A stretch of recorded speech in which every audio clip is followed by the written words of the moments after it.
Good morning. My name is Jim Spencer. I'm with the City of Bluefield and also the Executive Director for the Bluefield, West Virginia Economic Development Authority. Been in local government for over 30 years, involved in Intuit project and a lot of things here in Bluefield, and I've done exactly what you've done.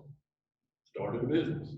And so one of the things that we do is, and I used this example the other day, matter of fact, I used it with you last week. You could be the world's best plumber, bar none, or whatever business that you pick. You could be the best in the world and still fail. Matter of fact, with startup businesses, the average age for an entrepreneur in the United States is 40, and a lot of them fail. And the problems they fail can be undercapitalized, or maybe they don't have the right business plan, or they don't manage their cash flow, or inventory, or whatever it may be. So when we started these training programs in 2016, all right, I didn't know I was supposed to advance the slide. That wasn't in the script. But when we started training programs in 2016, one of the first ones we taught was a friend of mine from Virginia Tech, Jim Flowers, came in, and his definition of an entrepreneur is 7 words. Simple. Solve people's problems for profit and fun. So when you think about Grubhub or all the different things, or Yeti, whatever, you're solving a problem, and hopefully you're making money, that's the goal, and you're having fun. So part of what we wanted to do is help you. We are like training wheels to somebody learning to ride a bicycle. We have a mixed use incubator that focuses on manufacturing called Commercialization Station down the other end of town. We've got 5 businesses there. One is Makerspace. So let's say, for example, that you're a maker, and I can show you on break some wooden nickels that are about this big that I make with some of our partners. So if you want to do something like that, or if you've already got a product and you want to make something to go with it, they have a Makerspace and you can become a member. If you're in other sectors, there's space in this building if you need startup, and eventually we're going to have co-working space here. So if you have like a, for example, home-based business, and you want to meet with a client, but you don't want to meet at a local restaurant or somewhere like that, you can have access to some of this space that you can schedule. And you can see it's very nice professional space. We've got some things that we need to finish where the co-working will be around the side, some code base that's then will now measured and will get put up.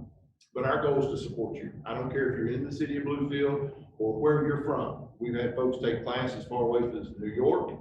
We've had several in other localities throughout the state of West Virginia, because we need to pull together as a region. So there's no question that's off limits for you all asking. We're pleased to be working with the Small Business Development Center. Harold and I have been working together for several years. We sort of tag team, he'll be the lead. But any question you've got, whether it be during class or after, please let us know. We'll have your email address. We'll follow up. Let us know how we can help, because we don't want to see any of our businesses be in that category that fail. So what we want to do is we're going to bend over backwards to help you be successful. And that's some of the things he's going to cover today. We will add you to our email list. We've got other classes coming up. Matter of fact, I think we talked about one this morning on June 16th. It's Cybersecurity 101 for Business, and it'll be a 102 class. Nowadays, a lot of businesses are being forced to do a lot of things online. So how many are actually taking a look at their cybersecurity being hacked, or your social media being hacked, and how can you prevent that? So that's one of the classes that's coming up. How many of you are interested in learning how to do government contracting? Anybody? You ought to think about that, because nobody spends any more money in the world than our federal government. They buy eggs, bottled water, don't they? All kind of stuff. So you may think, well, my project may not fit. You really don't know. But what's the date on that, Savannah? June 23rd. June 23rd. Our CAC will be teaching a class. It'll be done the same way, some in person, some online, to learn how to do government contracting, either with the federal government or the state government. You can't just knock on the door and say, I'm here, I want to sell you something. There's a process you've got to go through. And I encourage you to take a look at those. If you go to our mybluefield.org website, there's resources there, and our training calendar is on there. And it's a brand new site we just unveiled last week. Savannah Faith done a good job of working on that, along with OnPath Graphics, to get that set up. So again, we want to be a resource for you. And we're not, if you say my project's in Monroe County, it's fine with me. We just want to be a help. And that's the bottom line on that. So it's my privilege to introduce my friend, Harold Patterson. We've worked for several years. He is a business coach with the Small Business Development Center. And so I'm going to turn it over to him and give him the mic now.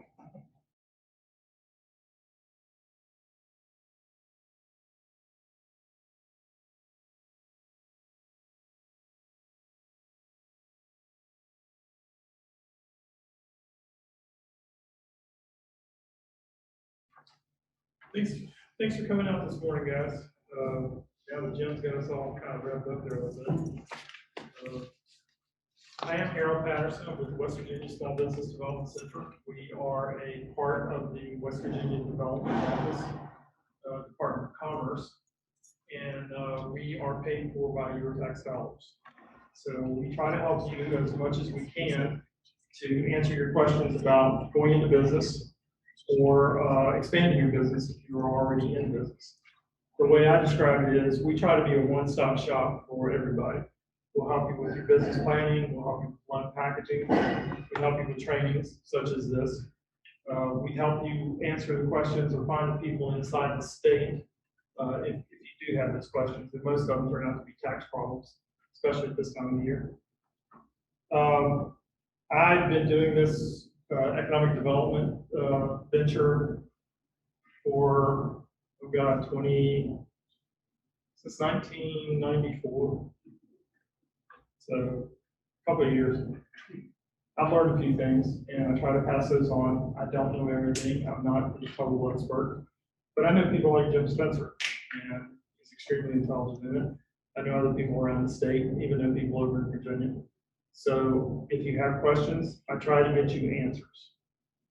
What we're going to do today is we're going to take a look at some basic steps if you want to start a business.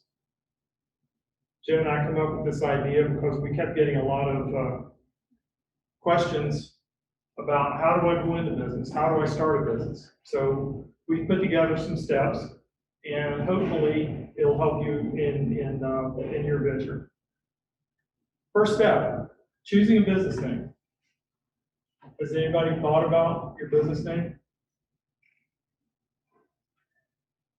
One of the things that we try to, or I try to,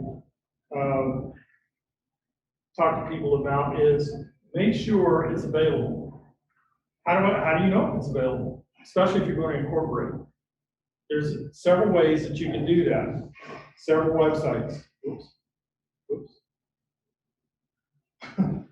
West Virginia Secretary of State, you can go to their website and there's I'll show you later on, there's a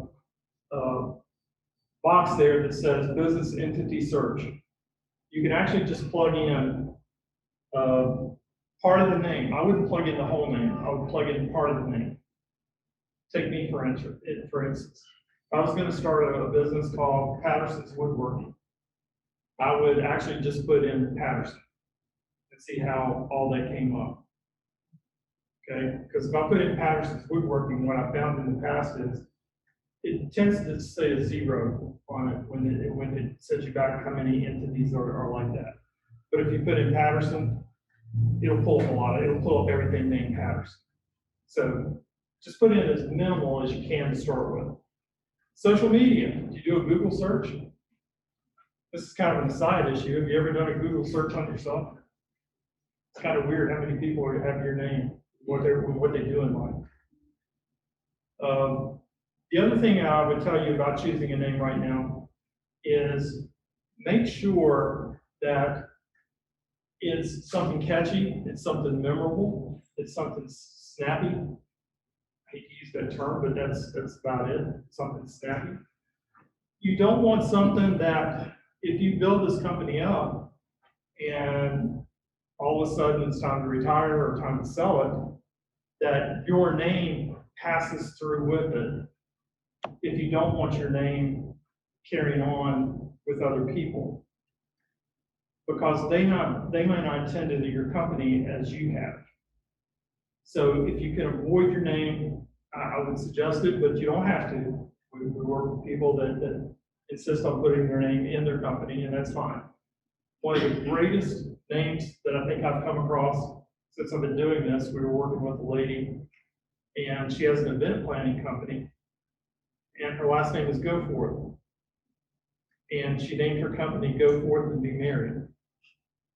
I thought it was one of the greatest names. It's catchy, it's memorable, and she worked her name into it. It's really, really good, really catchy there, really smart. How about trademarks? Do you have any trademarks in mind? If you do, you can actually Google those and check them. There's a trademark section with the US government that I can give you a link to that you can check your trademarks. Trademarks are not patents. They're different. They have the little R, like McDonald's here. They'll have a little R at the bottom of it, means it's a registered trademark. You can't touch it. If you tried to use the golden arches on anything, trust me, they have tons of lawyers that they come after you with. So check your trademarks, make sure that they're available. Harold, there's a local business owner that copied something that looked like Patagonia and got a cease and desist order, even a small somebody here local. So they do watch. You have to be extremely careful. Yes, they check social media, they check newspapers ads, they check, they keep up on it. So if you do have something that's close or very similar, then we'll come in. How about choosing a business address? And Jim kind of talked about that with this location. Should you use your home address? No? That's all you had. Possibly? Yeah. And they come after. It depends on your situation, whether or not you use your home address. But if you don't want people around your house, I worked with a lawyer one time that they didn't have an office. They worked out of their home, but they didn't want to meet clients at their home. So we worked out a situation where they could meet them at another location. So it could be, I mean, it's up to the incident or the situation that you're in, whether or not you want to meet somebody at home or have another location, such as the space that Jim was talking about. You could come and rent for, you know, not a whole lot of money and have a professional space to meet people in. The other thing to consider about your home address is, what about the liabilities? Somebody comes on your property, trips, falls, whether it's winter, summer, whatever, and hurts themselves, you and your home are getting sued. Okay, we do live in a litigious society, so you will probably be sued. So that's another consideration. Also, on your business cards, when you start thinking about your business cards, do you want to put your home address on the business card? Should you use the UPS address to get your mailings? It looks more professional maybe, and that's what you're trying to present is a professional image. Excuse me, but I meant to tell you this at the very beginning. If you have questions, just raise your hand or just ask them. I don't have to wait to the end. If you need to ask something, go ahead and ask it now, and we'll try to get you an answer. So consider using UPS, and like I said, a temporary space may be an answer to what you need. Jim's already talked about the makerspace. If you're creating something small and you don't want to invest in a lot of tools, these makerspaces have a lot of tools that you could possibly use. 3D printers, everybody know about those? If you haven't seen those, you should probably go down to Jim's place down on Virginia Avenue. Yeah, it's 1642 Bluefield Avenue. Bluefield. And we can set you up a tour with Travis Lowe and Robbie Gaines to look at their equipment. And a membership is like $60 a month, and you can use their equipment 6 days a week. 3D printers, when I first saw them, amazing to me. Laser cutters, they have a laser cutter down there. Routing machines, smoldering iron, things that you could put small things together with to help get you started in order to build you up and get you bigger. So if a makerspace is something that you might, you know, be looking for, then maybe we can try to help you with that. And again, the City of Bluefield has created one. Okay, your email address. In my line of work, I always get your email address when you fill out your paperwork for me or for the City of Bluefield. That's one of the things that we ask for is your email address. And I have seen people in business with some, I don't want to say inappropriate, but they probably weren't business email addresses. Your email address should reflect your business name. It should be a .com or a .org or whatever you choose. But make sure it reflects your business name. It shouldn't be Harley Davidson 2003, unless you're a Harley dealer. It should reflect you. So. Also, with an email, it's going to cut down on a lot of calls. People don't make a lot of calls if they don't have to. They can send you an email and ask you a question about what it is in the business that they need to know about. It's going to cut down on your excess mail, stale mail. So what you need to do is put that thing out there as much as you can. Get your email address into the hands of as many customers as possible. Get your website on there. Phone numbers, workable phone numbers, because I've gotten business cards with some unworkable phone numbers. Make sure that people can contact you, okay, when they start getting this together. And make sure to check it regularly.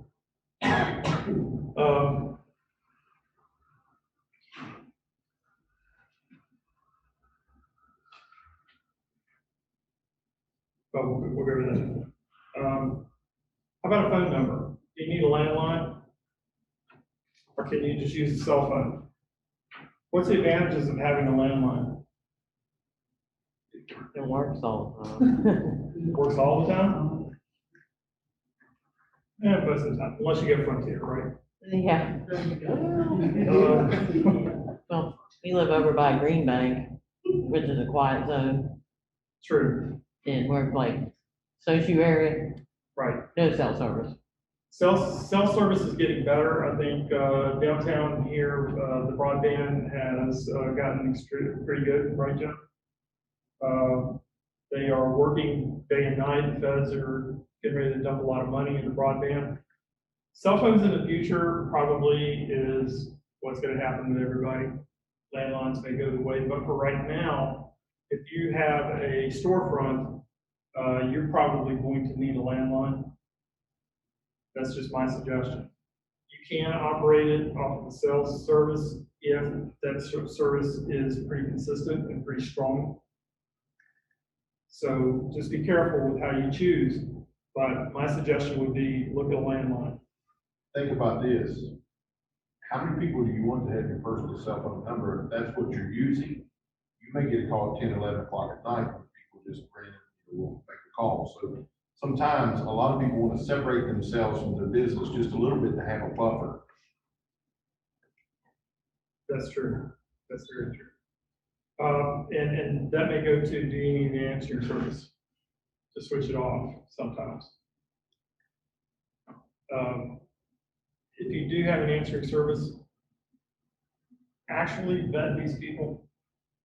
Make sure that they're professional.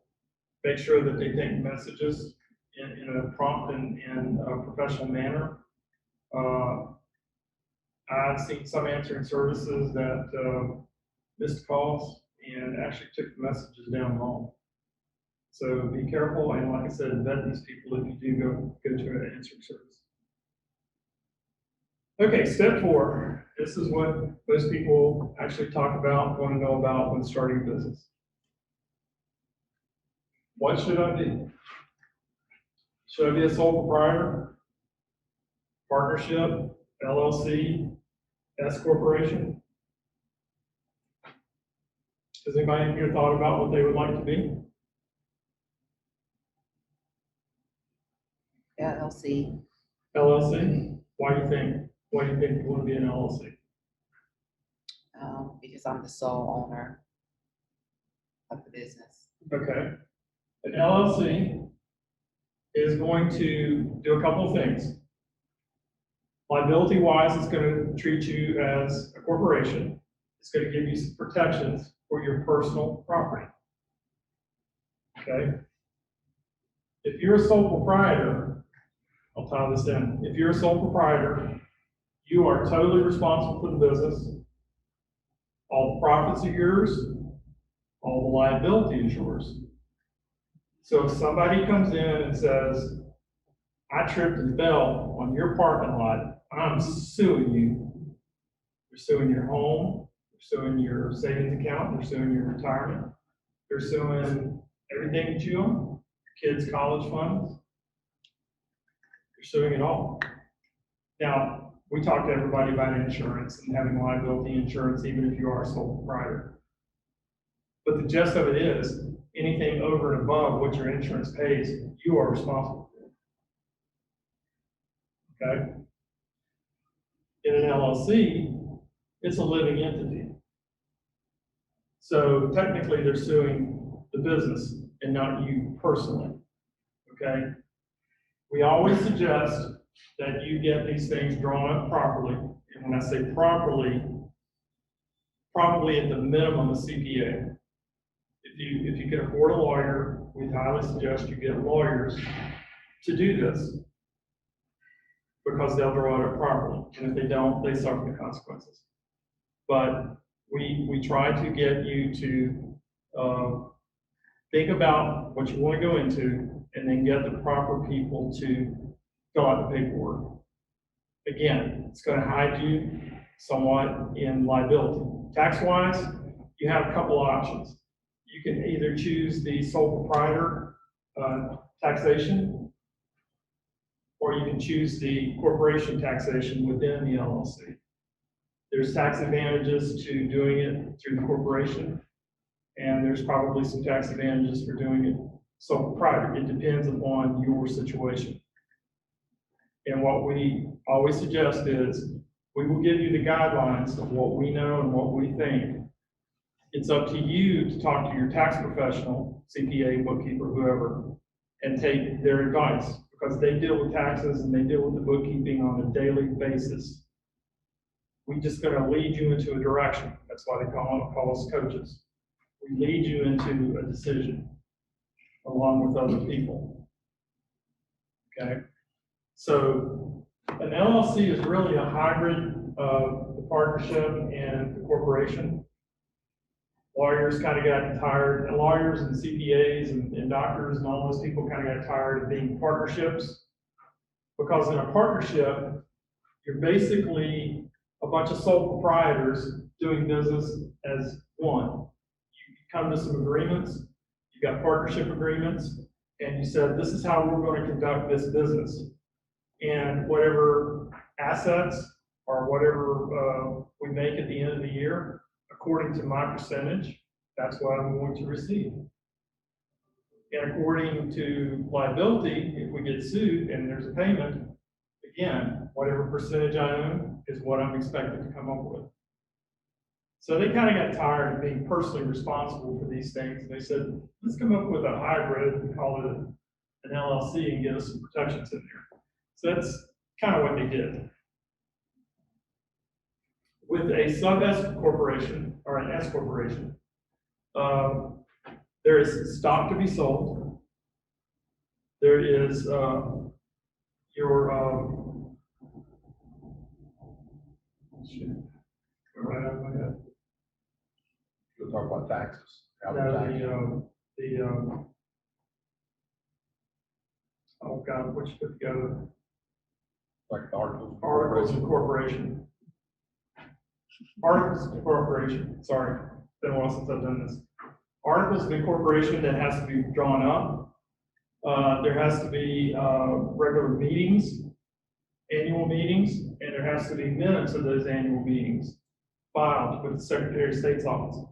One of the two things that happens here is the annual reports are not filed with the Secretary of State. And if you go on there, it'll show you who's in delinquency because they haven't filed their annual report. And basically with the state of West Virginia, an annual report is just updating the owners of the company, officers of the company, with their addresses and contact information. That's pretty much what it is, and they charge you $25 for it. But if you don't do it, and you go into delinquency, it's $100 to get your company back in good status. And why is that important? I deal with the Wyoming County Economic Development Authority, and I'll give you their information at the end of the thing, for microloans and other organizations such as them.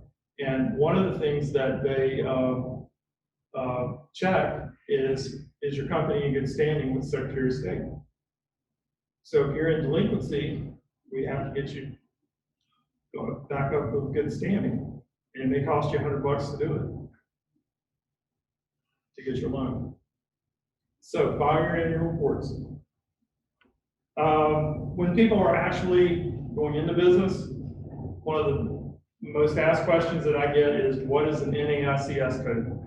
And it's just a code assigned by the federal government to your business, to your type of business. Okay? If you're going into agriculture, you're going to be a farmer. I can go into the website, type in what you do, and find a number, was it 5 digits? I think it's 5 digits, that will relate to your business. The state's going to ask for it when you're registering. So if you're I just did one for a guy who wants to haul logs.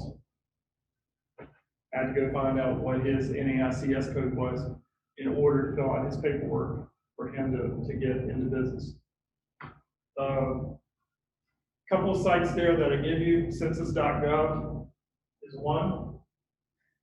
And this NAICS.com is also another one that I use. Sometimes the census, the government one doesn't work real well, but the other one, I've had pretty good luck with it. Any questions? Any questions on this? Any questions on incorporations? I just kind of briefly went through it. Basically your incorporation decision is going to come down to liability and taxation. Harold, I'm going to ask you a question, but recap it for the folks that's on the line. You and I are partners, and we don't have a real good partnership agreement, and I pass away. Now, all of a sudden, you have 4, 5 new partners, that being my wife and 4 children. Talk a little bit about partnership agreements and why they're important going into the business. Jim asked a question about partnerships, and if him and I were in a partnership, and it's sort of a rocky partnership, and one of us would pass away, the other partner would then have their family, the family of the deceased, as their partners. Because like I said, you're a sole proprietor, so whatever you have is gonna be passed to them through the will. So if Jim passed away, I now have his wife and his kids as my partner. We didn't think it through. We didn't do the partnership agreement in the beginning very well. We sort of did it ourselves, sitting around a kitchen table and wrote it down and said, we're all friends and buddies, and this is what's going to happen, and it's going to be butterflies and cherries, and everybody's going to be smiling and happy and rich. Well, let me tell you this. What if the family doesn't want it, doesn't want to continue the partnership? I'll get there. I have literally seen families ripped apart because of business. And the example I normally use is I had a father and a daughter come to me wanting to go into a convenience store business. And it was just like I described. Everybody was at the day of the signing of the banknotes. Everybody was happy. It was like, oh, happy day. Bunnies were hopping around. I mean, it was great. Everybody was loving on everybody and hugging on everybody. And around the kitchen table, they had sat down and said, Dad, you're good with the books, so you sit in the back, you do the books. I'll stay out front and I'll handle the employees, I'll handle the customers, I'll do the out front stuff. I go back after about 6 months just to check on them, and they hate each other. The daughter's not talking to the dad's threatening to leave the business. He did after 2 years, by the way. But what happened was, Dad's sitting in the back doing the books, and he said, wow, I'm not making a lot of money here. Daughter's happy because the customers are happy and the employees seem happy. So she's out front and it's all smiles and giggles. So dad's back there and he says, no, we gotta fix this. We got our prices too low. So he comes out, changes the prices. Daughter comes back in the morning, customers start coming in. Why did you raise the prices? I didn't. She goes and looks, dad raised the prices. I'll fix that. So they get in this big fight, back and forth about who's in control. Eventually, the daughter bought the dad out and he left the business. And it took several years after that in order to repair that relationship. Okay? Partnership agreements, even in an LLC, agreements, telling people where their areas of expertise are, what they're going to do in the business, well-defined roles is going to save you a lot of heartache. In Jim's situation, I've got his family now as my partners. If in the beginning, we said in our agreement that we had insurance on each other, we said that the business was worth $100,000, which means I own 50,000, he owns 50,000. We split it up evenly. I had an insurance policy on myself. I have an insurance policy on Jim for $50,000. And he had one on me for $50,000 that says, if one of us dies, we pay the other one's estate that money to get them out of the business. So if we would have had insurance, I would have given Jim's family the $50,000. I take over all the assets of the business. I'm pretty much a sole proprietor at that point. And I go on, I continue on with the business, or I can sell it off and do whatever I want to. But the partnership agreement is what we're getting to. If you're going to go into a partnership or an LLC, because there's agreements in there also, make sure those things are drawn up professionally and make sure everybody's agreeable to what their roles are and stay in your roles. Senator? So if, when you open the business, it's worth 100,000. But 5 years in, maybe it's worth 500,000. And I'm from the insurance side of it, the buy-sell insurance in case something happens to a partner. How do you address that growth in the business from that insurance perspective?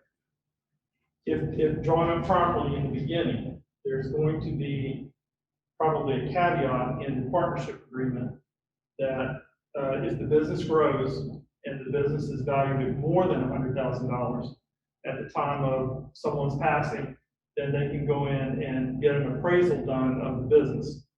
And that the agreed price would then be based on the appraisal.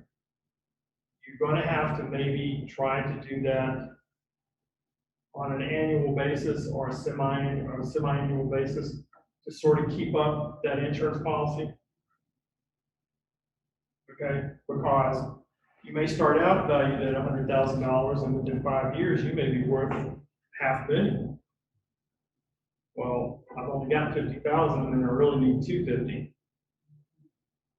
So you need to, like I said, in the partnership agreements, have a caveat in there that says the business will be reevaluated at certain times and the insurance is adjusted and so forth. Does that answer the question? The insurance needs to grow with your business. Yes, it needs to grow with business. Insurance is something that most people don't even think about, and they just, when it happens, we need it, and oops, I may not have too much, I may have the wrong insurance. That's one of the questions that we actually do talk to people about, the different types of insurances that a business can get or an individual can get. We always try to point you toward an independent agent. We find that they work with startup businesses a little bit better than what the more established guys do. Independent agent usually can draw from several different companies and find one that will do startups.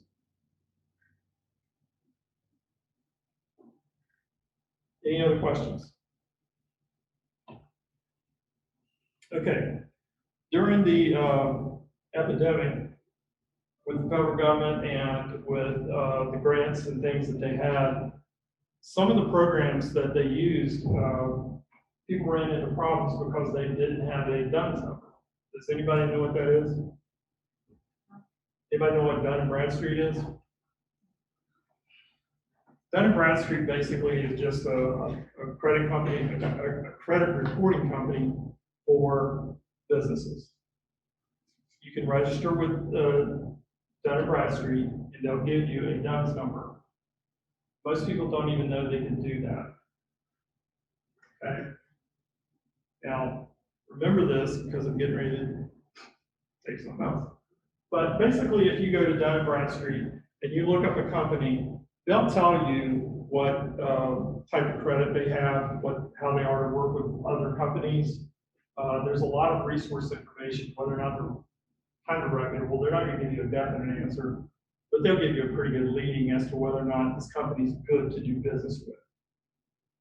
Okay, and that's what you're looking for, especially if you're dealing with vendors.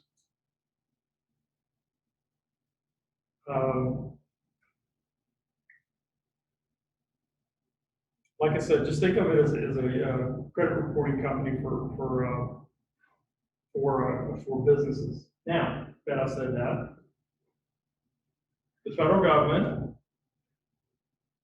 decided that they're going to phase out using DUNS numbers in their contract. Jim was talking about governmental contracting.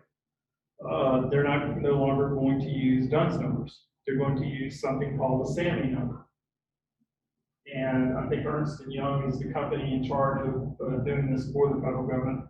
But anyway, they're changing over, and now you're going to have a SAMI number in order to be a governmental contractor with the federal government. And this says that it's currently being hammered out. It was supposed to go into effect last year, but with the pandemic, I think it slowed it down some, but I do think, according to what I read, they are starting to use these numbers, the SAMI numbers. And it's just the same, basically the same thing as the DUNS number. It's an identifier for your company. Okay. You decided to go into business. You come and talk to somebody like myself or Jim or somebody, and you said, yeah, I'm going to do it. I've decided I'm going to be sole proprietor, LLC, sub S, whatever. I'm going to do it. How do I do it? One of the first things I tell you to do is to go to the IRS.gov and get what's called an EIN number, Employer Identification Number. They're online at the IRS site. You can find, if you type in the search engine, you can find your EIN section. There's a series of questions, takes you about 5 minutes or so. And at the very end of it, you can print out your certificate and you have your EIN number. Okay? Now, one of the reasons I talked to you about deciding what you want to be, such as a sole proprietor or whatever, is because they ask you, one of the questions that you're going to be asked is, how are you going to apply? Are you going to apply as a sole proprietor? The federal government does not recognize an LLC. So you would mark corporation when you, on that site, if you're going to be an LLC, you mark corporation. And like I said, at the very end of it, you print it out, and it's a 9-digit number. It's your federal tax ID number, basically, is what it is. Okay? Strongly suggest you do not use your Social Security number. Anybody know why? So like attached to your bank, but what if you did use the Social Security number? Can you change it? You can change it, yeah. Yeah, you can get a new number. You're going to be giving your business registrations to a lot of people. A lot of, if I'm buying business to business, they're going to want to know that I'm incorporated. So I'm going to have to give them my tax ID stuff, so I'm not charged any sales tax. What's on that piece of paper I just gave them? My Social Security number. So not only do I open up my business for fraud, open up my personal for fraud. Okay, You have a question in the chat. sure. If we did an online business only, do we still have to register with the city? For the folks that are on there, you may want to repeat the question and then answer it so the folks online can hear it too. Yes. The question was, if you do an online business only, do you have to register with the city, Or your locality, I guess, your locality? pertaining to anybody in reference. Online Um, business only. My answer would be, if you're within the city limits, yes, because of point of sales. If you're inside that city, then the point of sale, you would just be like a retail store or service or anything else. Then yes, if you're in the county, they don't have a registration. Only your state registration would suffice for that situation. But Perfect. inside the city limits, I would encourage you, yes, to get a city license. But do not open yourself up to fraud, like I said, with the social security number. Any questions?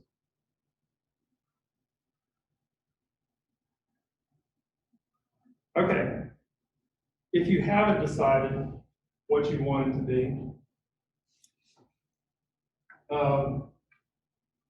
the Secretary of State's office, the West Virginia Secretary of State's office has a business startup wizard that is actually pretty good. And this thing is a lot longer. It's probably 20, 25 questions that will lead you toward what you possibly should be. Now, it's not going to give you 100% that you should be an LLC. It'll give you 85% that you should be an LLC based on you answering those questions. They've actually won an award for this.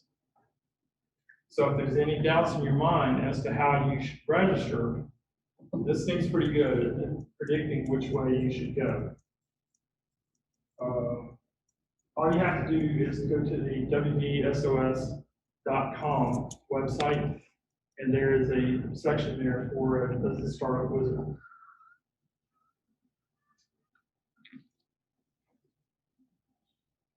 They also have a one-stop business portal. If you decide, okay, I am going to be a sub S or whatever, then you can actually go in, create yourself an account, and within 45 minutes or so, you can actually be in business.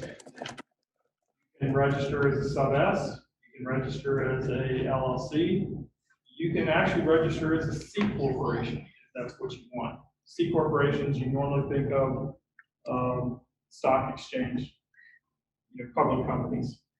Normally, there are private C, chapter Cs, but for the most part, you would think of stock exchange on those. Is the way we get the people to look at it. But you can register like that online. Do I recommend it? Unless you're well versed in what you're doing, I'd say get some advice. I can help you, I can answer your questions. I'm really not supposed to do it for you, but like I said, I can help you, I can answer your questions, I can guide you and lead you. I can call people up. I told you before, the two biggest things that you need to do is consult with your lawyer on your liabilities, consult with CPA on your taxes, because that's how you're going to answer some of these questions. You're going to need your agreements in place based on which one you're registering for. Everybody has the NAICS code. That's usually what I get calls for. They'll be inside here and they'll be asking for those codes, and I'll have to look them up for people. Just make sure you're organized when you start to do this. Now, do you have to do it all at one time? No. You can actually save this. If you have questions, come out, do your research, talk to people, and then go back in and finish it. CPAs can do it on your behalf. Lawyers can do this on your behalf. They can register you through that portal. They set up your account and register. Any questions? Also, at the very bottom there, it says annual report filing. Again, I can't stress enough, that's how most companies get in trouble, is they don't file those annual reports. You can pay online, they'll take credit cards or debit cards or whatever you want to do. This is a whole lot better than what condition I came into several years ago, when it was all done by paper, or you had to run to Charleston, or if you're a sole proprietor, you could run to Beckley and do it. You can still run to Beckley and do it if you want to as a sole proprietor. If you don't feel comfortable doing this online, the Secretary of State has actually set up just over from the Capitol an office you can walk into. You have to make an appointment because of the virus, but there's an office you can actually walk into and sit down, and people can actually help you do this in Charleston. But it is available to you. Okay, question about the cities. As of right now, in Mercer County, there are 5 cities that you would have to worry about: Athens, Bluefield, Bramwell, Oakville, and Princeton. Savannah, what's the business registration and how much does it cost in Bluefield? 25, 20. $20. And if you go on the City of Bluefield's website, I think there is, Form, you have to have your state registration first, and then, get the city license. And it's probably the same with the others, but the first step is getting the business registration with the state. get the business registration from the state, there's a form for the city, and it's approximately $20. And there's, yes, ma'am. Is that the state, fee as well, or just? No, ma'am, the state fees, I'm sorry, I apologize. For sole proprietorship, it's $30 for the state. For a corporation such as an LLC, a partnership LLC, or an S corporation are $150 a year. And those things are prorated depending on the time of year. The year for the state starts July 1. So you can see we're at the end of this fiscal year. So if you want to wait till July 1 to open up your business, you may save a couple dollars to do that. You can also, let me back up for a second here. If you choose to be a sole proprietor, and then you go on some in your business and you said, wait a minute, I really need to be incorporated. My business has grown, I've got some personal assets I'd like to protect. I don't think I'm getting all the tax breaks that I really should. You can change from sole proprietor to a corporation of some sort that you choose. Okay, one-time deal. You can move. So it is possible, you're not stuck. Now, that being said, a lot of times, if you're a sole proprietor, it's kind of easier just to close that company out and open up the new company sometimes. Okay, but if that situation comes up with you guys, we would sit down and discuss it. All I'm saying is, it's possible to move from one to the other. Okay? But if you're in one of these cities, yeah, you need to register with the city. Over in McDowell County, where I'm from, we have 10 little cities that have different amounts, most of them are around $20 for the registrations. And I also cover Wyoming County, Mullins, Oceana, Pineville. I cover Monroe County, and I think there's, what, 2 cities there, Jim? Monroe, Union, Peterstown. Union, Peterstown, in Monroe County. And in Hinton, in Summers County, is there another one? Alderston? I don't know. My geography's not as good anymore. Anyway, I do cover Summers County also, and I think Can you Hinton's the only one. say the counties that you serve real fast, just for anyone who may be watching the YouTube video after the fact? Yes, as of right now, I cover Wyoming, McDowell, Mercer, Summers, and Monroe. Unofficially, I also help cover Raleigh County. I also help cover over into parts of Bingo County. Over in the Gilbert area. I'm allowed to go over there. Our organization has approximately 20 coaches statewide that have territories, but we all help each other. The girl who covers Raleigh County right now, sometimes if she gets swamped, she'll call me up, or she may call people out of Charleston. So we all try to help each other cover if we're real busy to get you guys service as fast as we can. Harold, it may be good to point out, and you can recap this for folks online. If you're starting a business in any locality that has zoning, one of the things you need to do is check to see, are you permitted to do that? Are you in a residential neighborhood that does not allow foot traffic for a salon or whatever? So sometimes the zoning, you need to check on that before you even buy or lease a space. So you make sure you're not causing yourself a problem. You don't want to lease space for a business and come to find out it cannot be done in that particular location. And a lot of times you may have to have the fire department do an inspection. You know, you've got public access for them to come in and make sure that you meet fire standards, and even in some cases, it may even require the fire marshal to check that. Because if you're going to be bringing the general public in, you need to make sure that you comply with the zoning and your local ordinance.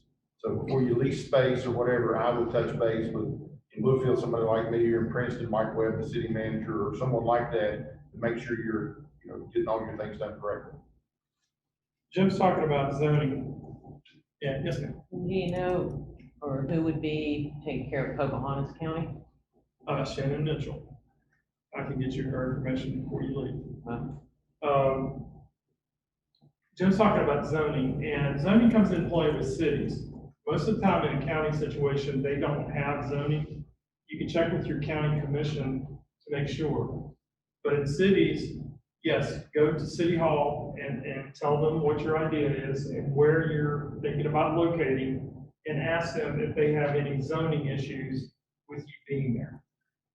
Okay, they'll save you a lot of headaches, a lot of heartaches. Most of the time, they're gonna say, no, you're good to go. They have problems with certain types of companies, video lottery, things like that, being in certain areas. And even if you were to choose a video lottery, nobody's doing it, right? There's all kinds of regulations through the state ABC and state lottery as to where you can and cannot locate.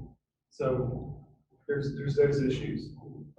As far as the other things he's talking about with health departments, with the fire marshal and things like that, a lot of times they're going to require that the cities are going to require that you have these people come and look at the buildings, especially the fire marshal, to make sure that everything's up to code and everything is safe for people. If you're going into the restaurant industry, the health department is going to be one of your best friends, because they're going to have to come and inspect before you open up. And what they want to see is everything set up and ready to go before we give you the license. They want to see it as it's ready to go for the public. So a lot of times I suggest that people talk to them and get them to come do a drive run through and say, if you were doing your official run through, how would you want this to look? And try to work with them. A lot of times they'll do that for you. Building permits are usually handled by the cities in this area. There's no county that has a redevelopment authority or a building permit authority or something like that that I know of at this point. Okay. Anybody think that they may need federal licenses of any sort? Federal permits? If you do, then this website is where you need to go. Can you give a brief overview? Why would you need a federal license or permit real fast? Like an example. Mostly if you're dealing with ammunitions, ATF type stuff, they require different business licenses and permits from the Fed. That's the best example I can give. Okay. If you're doing nursing homes and things like that, that's a state issue. And there's a site here, I think, or, yes. For the state, if you were doing a nursing home, back to the county health department, you would do that. If anybody thinking about being a contractor, electrical, plumbing, HVAC, there's testing that you have to do. You have to do it through the Contractors Association up there in Charleston, through the Labor Board. It's not cheap. Those books that they pretty much require you to buy are very expensive, and there's no grants to get them. They expect you to get them on your own, and they want you to keep them as reference books in case anything were to come up.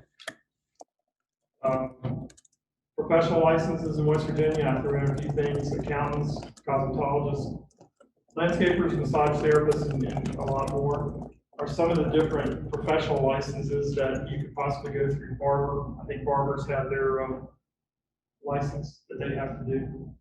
So if you need a license, we'll help you do that. We'll find the agency. We'll find the people that you need to see, need to talk to. If I need a break, if I need the potty or anything. Okay. I'll keep going. Step 6. Opening a business account. This is where I'll tell you my story. I was new in this whole game, and I had this woman call me up, and she said, my bookkeeping is all messed up. Can you help me? Excuse me. And I said, sure, I'll give it an attempt. I'll try. We set the day. I set the whole day aside to try to help her. And she walked in, sat down. We talked for a few minutes. And I noticed she didn't have anything with her. I thought maybe she left it in the car. And after we talked for only 5 minutes or so, I said, well, how can I help you? How can I help you straighten your books out? She digs in her pocketbook and she throws the personal checkbook up on my desk and says, it's all screwed up. Can you help me? I said, you don't keep your personal and your business separate? No, I run it all through the same checking account. Then I started talking about IRS audits and all kinds of other stuff, hoping to scare her into opening up, a business account. I spent probably 2 or 3 days with this woman trying to help her. Keep a separate account. From the very beginning, keep a separate account. It's going to help you with your taxes. It's going to help you with your bookkeeping. It's going to help you with a lot of things. Okay? So keep a separate account. If you need money in a personal account, there's ways of transferring from the business to the person, either through salaries or withdrawals. Okay? Do not purchase, if you go into Sam's for your business, do not purchase personal items. This is official. What you do unofficially, okay. Do not purchase business items and personal items and run them on the same ticket. Okay, keep it separate. Okay. It's common sense stuff, but trust me, you don't know how many people have run into this. Hey, Let's go Harold, back. let's actually stop for a quick 5 minutes. Let's get everyone get pizza and drinks while it's hot and they can munch while you're presenting. Would that work? While Harold is eating, I wanted to show you a couple other free resources. And you keep eating, help yourself with pizza and drinks and things like that. Like I said, there's restrooms, also an elevator, and down this hall as well, kitchen. Before COVID, we were having classes in this space, very well attended. So when COVID hit, everything shut down in March of last year. I didn't want to lose that momentum. We had classes on time management, financial, marketing, things like that. I like the time management because where we're even, you have 24/7, I have 24/7. So I don't care if you're a college student, adult, whatever, time management is very important. You'll learn as a startup business that you've got to manage your time, and that's very important. So we were having classes, and COVID happened, and I said, I don't want to lose the momentum, so we started partnering with folks to do online classes. One of the first ones we did was with a company out of California called Mentor Boost. They did a 4-week free class, 1 hour a week, in personal finance for entrepreneurs. You will never be a successful business owner if you're weak in personal finance. And they use Mint platform, which is Intuit, which is across the street. The next class, we partnered with Santa Clara University. So on our My Bluefield site that you can see, Savannah's going to show you where you can go in with, click on the Entrepreneur Bootcamp. It's here under resources See it under resources, or Entrepreneur Bootcamp.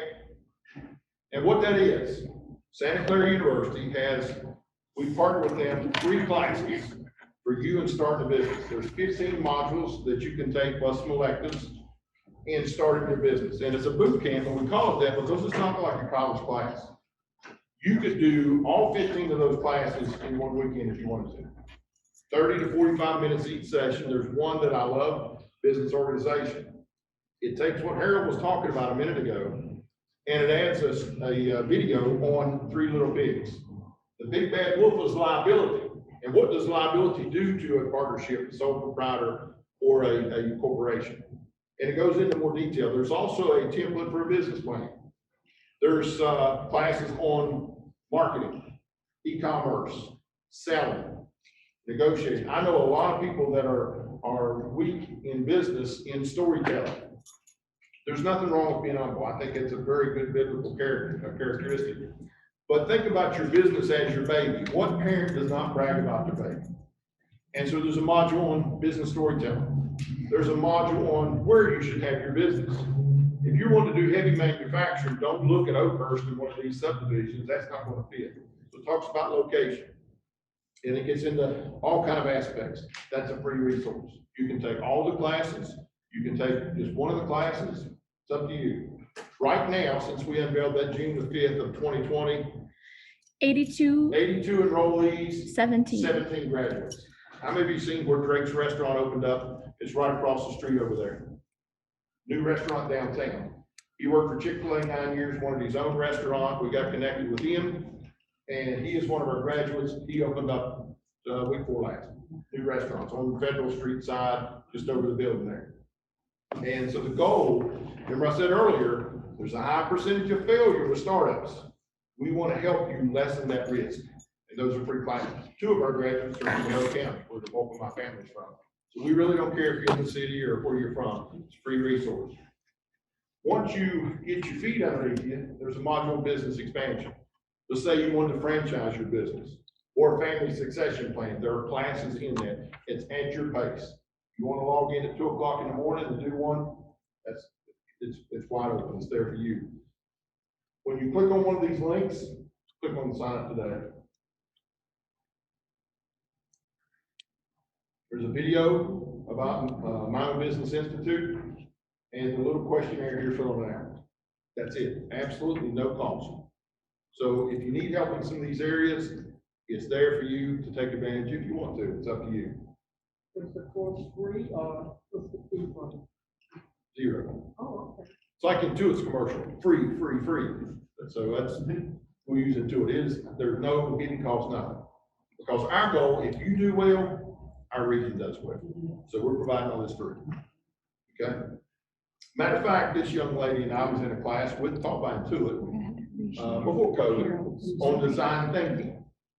And design thinking is another class that we may dust off and do. Design thinking gets you to start thinking about the problem you're trying to solve and how you solve it. There's 5-step process in that with empathize and other things like that.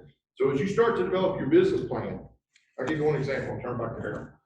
When I was a kid, my mom used to make me peanut butter, mayonnaise, and sweet pickle sandwich. Anybody ever ate one of those? I liked them.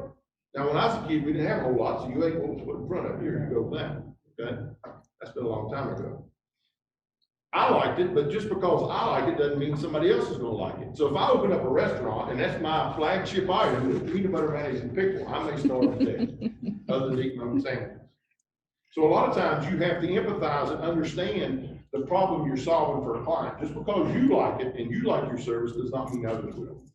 And that's one of the things that design thinking is about, got us into it. Matter of fact, we had an idea that we were working on redesigning the washing machine, didn't we?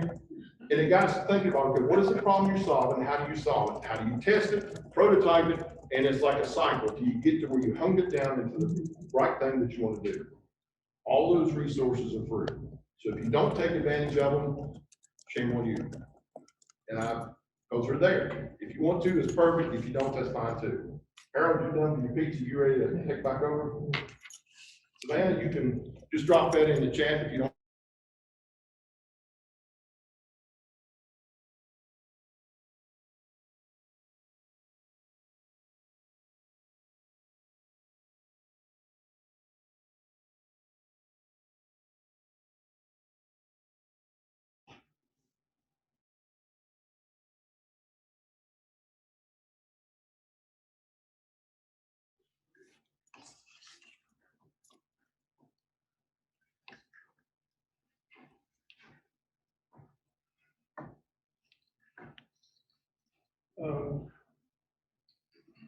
Let me go back to right here. I had an additional thought since what Jim was talking about. One of the things, we used to teach a course called Next Level. When I say we, it was the SBPC. And during that course, it was like anywhere from an 8 to a 16-week course, depending on how the class wanted to do it. We had a section in there on personal finances. And one of the things that I've come across in my years is most people who go into business don't understand that their personal financial situation really comes into play. And I'm not talking about your credit score, obviously it comes into play. What I'm talking about is, what's your personal monthly budget? Remember where I said you have a personal account there? We would always ask in that class, what is your personal monthly budget? And most people didn't know. So I would send them home with a sheet and I'd say, go through your checkbook and find out for 1 month where you're spending your money. I don't need to see it. You need to see it. Okay? Because you guys said you were already in business. When you started this thing up, was there tons of money out there that you just could throw away and spend? This is actually our first stop. Okay. Okay. People who go into business find out there's not a lot of money, guys, for a while until you build your business up. So where do you start cutting? Your personal finances? What can you cut out of it? What am I spending my money on? Where am I wasting money? Okay? Now, if you're living out of a business account, you have no idea, because it looks like there's money there. There could be sales taxes sitting in that account. Oh, I can spend that, I'll put it back in later. No, you won't. 3 months, you're gonna be correct, holler at me, where can I get money to pay for the sales tax at? And trust me, it happens. I've had several people in the past year do it because of COVID and everything. So know what your personal budget is before you ever go in. Know where you can make some cuts, because you're probably going to have to. Okay, any questions? If you need those forms to try to figure it out, I can get it for you, that's not a problem. If you need help, that's not a problem also. Okay. Contact local utility companies. Find out what their fees are.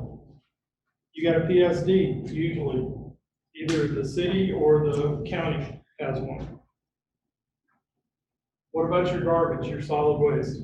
You gotta have somebody to haul it off. Who's your hauler? Okay, I have a question.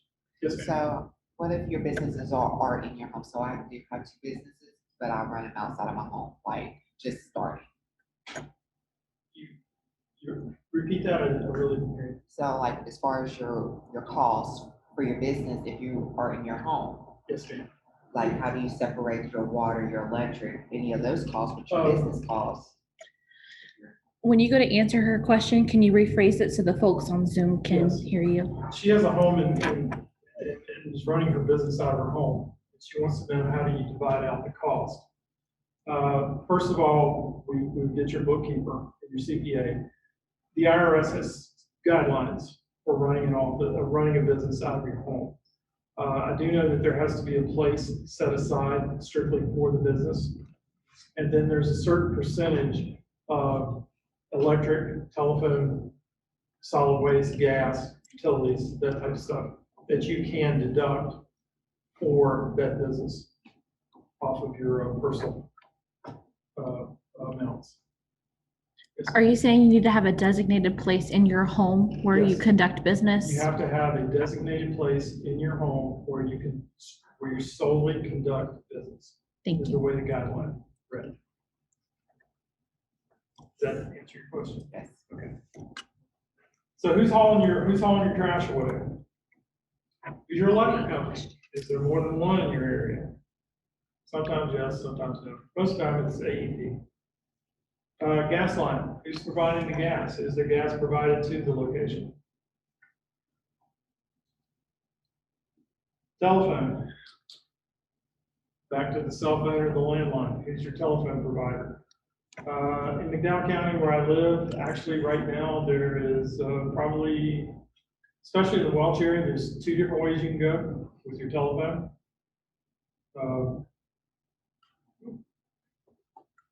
With your telephone, there's Frontier, there's Chantel. So you may have to negotiate to find out what's the best deal, who's giving me the best service. Research and find out, which is the best company for you. Are there deposits for these people? Have you considered putting those deposits in your budget? One of the things that I talk to you about when you come to me is how much money you're going to need to go into business. Most people never ever talk about deposits for utilities, but that's part of starting out.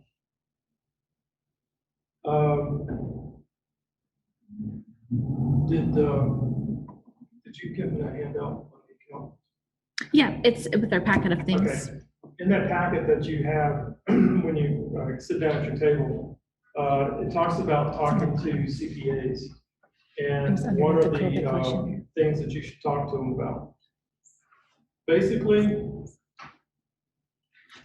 when you're talking to the CPA and you're analyzing them, or a bookkeeper, you may just need a bookkeeper. It's the last page of the stapled sheets together, I believe.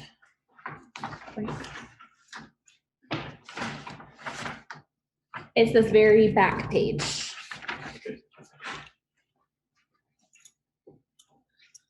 Basically, just take a look at those things and when you and sort of memorize them and talk to them about you. What you're looking for is a fit between you and the person who's going to be doing your books. And what I highly suggest is, number one, realize they're not perfect. Jim tells the story that he got his income taxes done by a CPA, wasn't it, Jim? And he got to look at it and said, hey, that's not right. I don't think they took enough deductions, and it was $4,000. It would cost me $4,000 because I own real property and various things. It's a little complicated return. And so I took it home and read it. They made a $4,000 error. And I don't want to pay a CPA that, so obviously I changed CPAs because, I don't want to pay for their mistakes. But if I hadn't verified it, I'd have just wrote the check and I'd been out $4,000. Yeah, it would have been out $4,000 because the CPA made a mistake in his return. I'm not telling you need to be an expert, but you need to know enough to make sure that they're taking all the deductions that you should be taking. I had a friend who was running a restaurant, and he had a gentleman who was 2 days older than dirt, really. He didn't keep up with the tax regulations. He didn't know what the new deductions were. He didn't know what the regulations were. And every year, my friend would come to me, and he would owe $4,000, $5,000, $6,000, $8,000 worth of taxes. And I kept saying, didn't your guy take this deduction? Because I knew he bought equipment and some other stuff. And he's like, no, I don't think he did. I said, well, you need a second opinion. But my friend was loyal to his own fault. The gentleman actually died. And my friend needed a new person, so I found him somebody. And I told the person I found, I said, hey, can you go back over their taxes and see if this was done properly? Long story short, he ended up getting back like $3,000 for the previous year that the guy should have taken deductions for. They're not perfect. Just because they say that they can file taxes doesn't mean they're perfect, guys. So be careful. Can he answer your basic questions? Your basic questions. Take the time to explain and make you understand what you're asking. Okay? You've got people out there that will do this, and they'll do a good job at it, and they'll throw the papers at you. But can you read a balance sheet? Can you read an income statement and tell me what it says? Can you profit and loss, cash flows? Can you tell me what those things say? Most people can't. Okay, because they don't deal with them every day. But you need somebody who can sit down with you and say, okay, you got a question, I'm going to answer it to you like this. Do you understand it? Can you repeat it back to me? You know, make you aware of your business. Because at the end of the day, you need to know, am I making a profit? Or am I just showing money?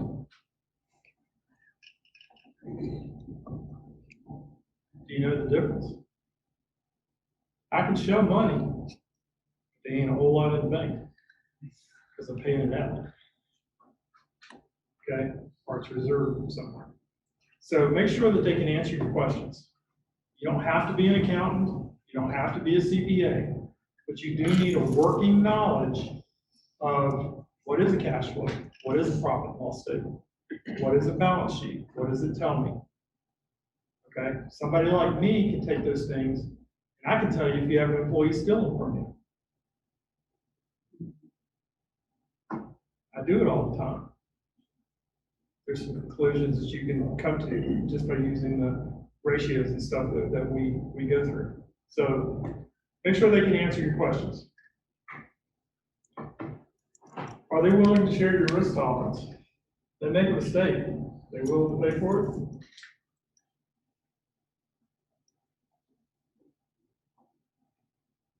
Do they want you to be paying out all kinds of money and just you continue to pay them?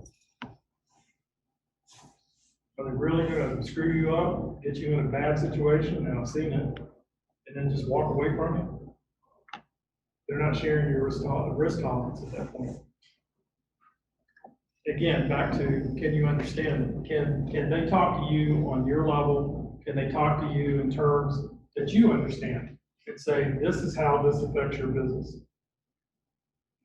Okay, money coming in, money going out, money flowing through your business. This is how it affects you. This is how we pay for things.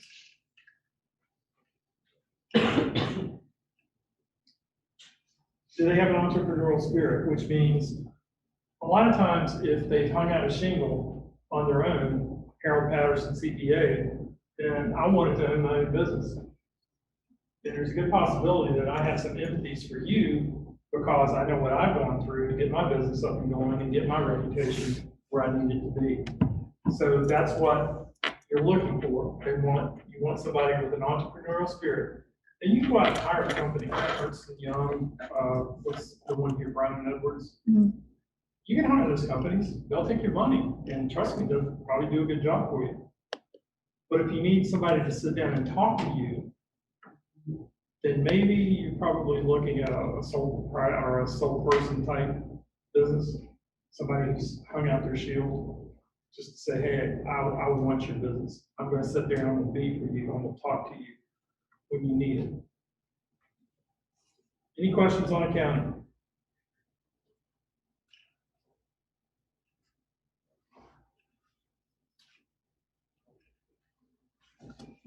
Do not run the business off a personal card if you can possibly not do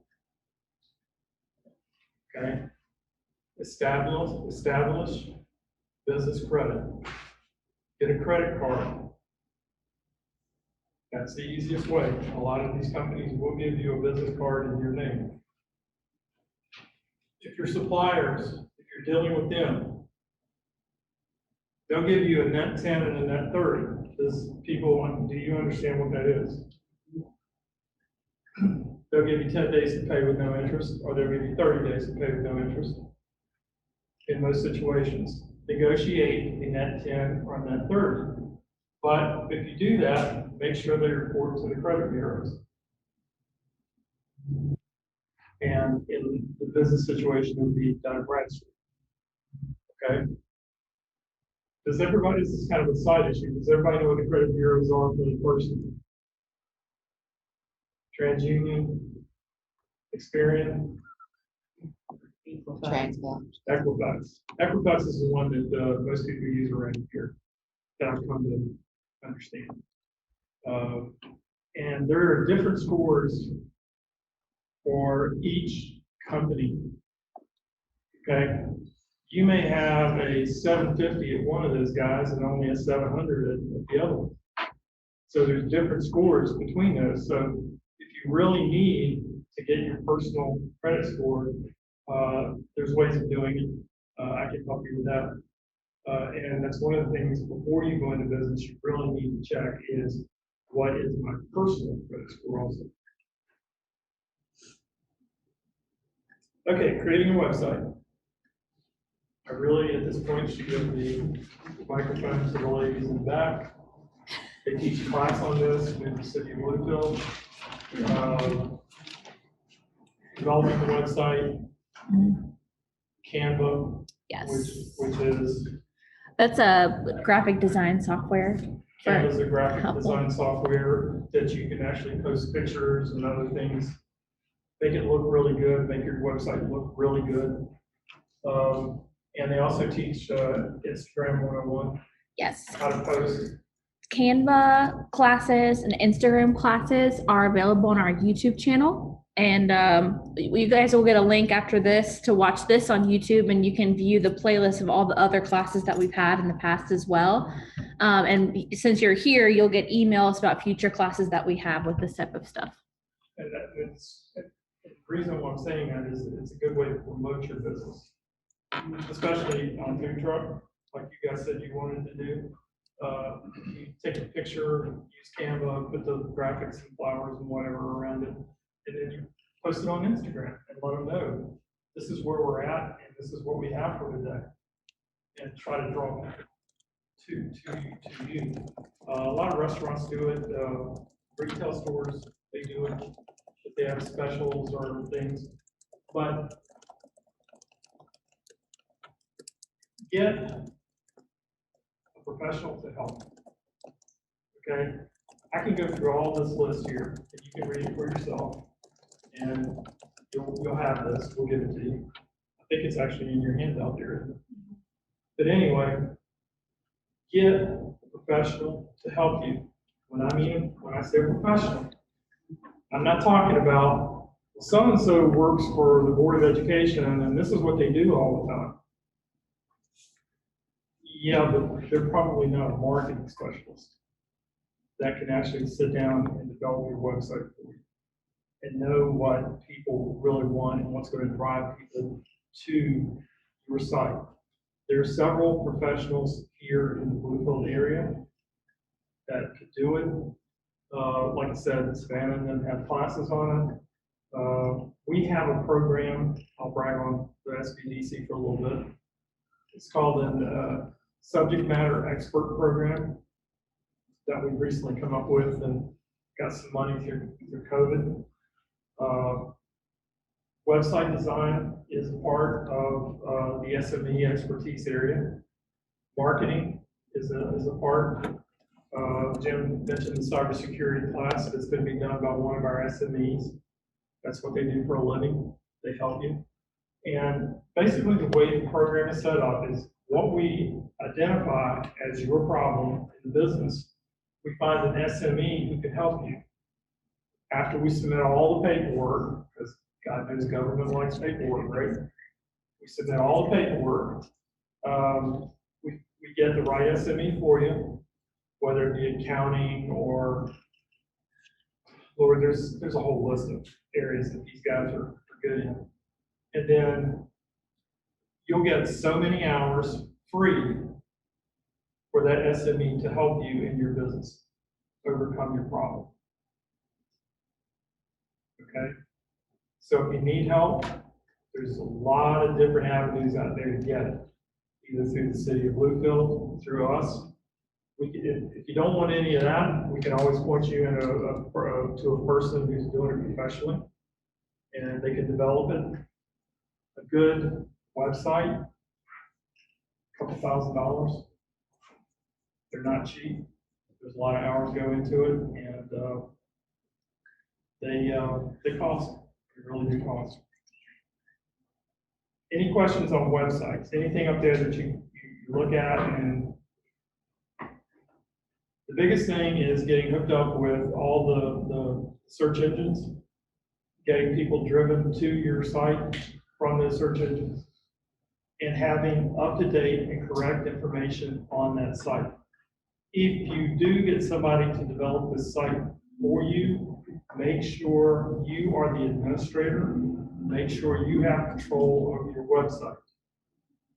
Do not let your website get out of date. That's one of the biggest no-nos. Don't let it get out of date. People are coming there to look for accurate, up-to-date information because it's the society we live in. We want it now. I want to know what happened this morning. So keep your websites up to date. I have a question. Yes, ma'am.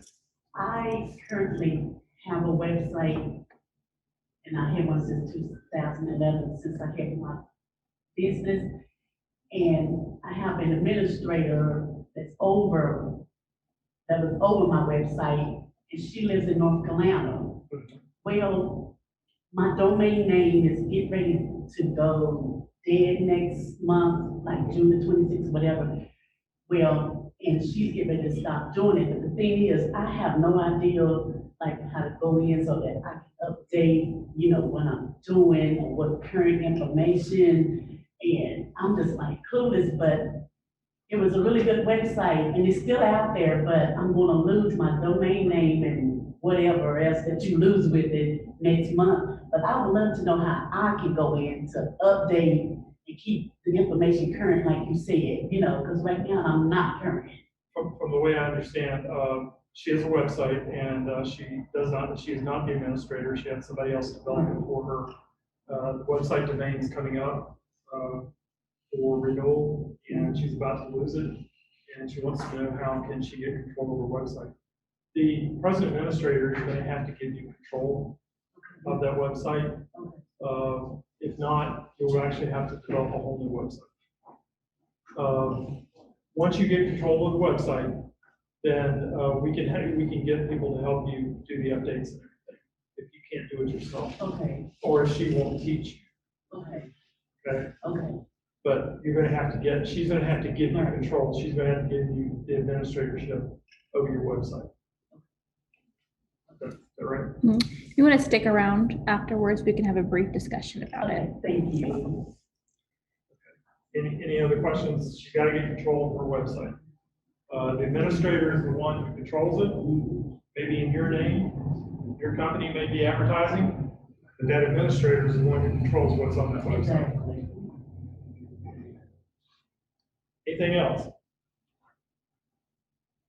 Again, register with the online services, Google, Bling, Yelp, TripAdvisor. There's a local restaurant here. How many locals do we have, Bluefield people? Do you know about the Patty Joe's restaurant out on Cumberland? Yeah. Guess where the biggest majority of their customers come from? TripAdvisor. TripAdvisor. They did like an award with TripAdvisor, don't they? And from what they told me, from what Patty Joe's told me, was most people going up 77 are looking for places to eat, local places. And TripAdvisor was pretty good on TripAdvisor, and they get a good majority of their customers coming in on 77 to eat at their location. And fabulous food, really good food. To add to that, registering with Google My Business is going to be the most beneficial thing for you to do, because if I'm looking up Harold's restaurant and I don't know Harold has a restaurant, but I'm traveling to the area, I'm going to Google restaurants near me. And because Harold has his Google My Business up and told Google, I am a restaurant, here's my address, my phone number. Whenever I search restaurants near me, Harold's restaurant's going to pop up because he has a Google My Business account. Google My Business is very, very big. And I'll tell you something else with Google. They changed their platforms a couple years ago. You need a LinkedIn account. It's more important for Google that you have a LinkedIn account than a Facebook account. Now, Facebook still counts, but they look at a LinkedIn account that's active and you've got postings on it more than they do with Facebook. So, and you can do that for business. By the way, one other thing about Patty Joe's, if you've never tried the pizza on Thursdays, give it a try. It's a really good pizza. Anyway.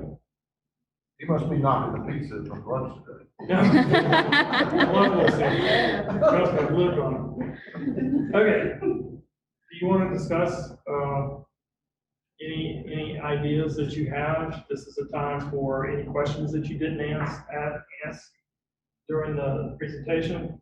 If you want to talk about your business, if you want to throw out, I'm thinking about this and discuss it, I'll help you or I can. Yes. What does doing business as me? So like doing, so. if I- DBA? Yeah. DBA. She's asking what does a DBA stand for? And basically in the state of West Virginia, you're a sole proprietor. And it would be Harold Patterson, DBA, doing business as Patterson's Woodwork. Okay. That's a DBA. So if you have another business and you want to do something underneath that, is that what you're saying? Well, like I said, DBAs are sole proprietors. Okay, How your business, how are you incorporated? it's an LLC. It's an LLC. Your LLC can actually own the other business. Okay. If that's what you choose to do, and then the business would be underneath, the monies would be funneled back up to the LLC. And what would happen is, well, the best example I can give you is a motel.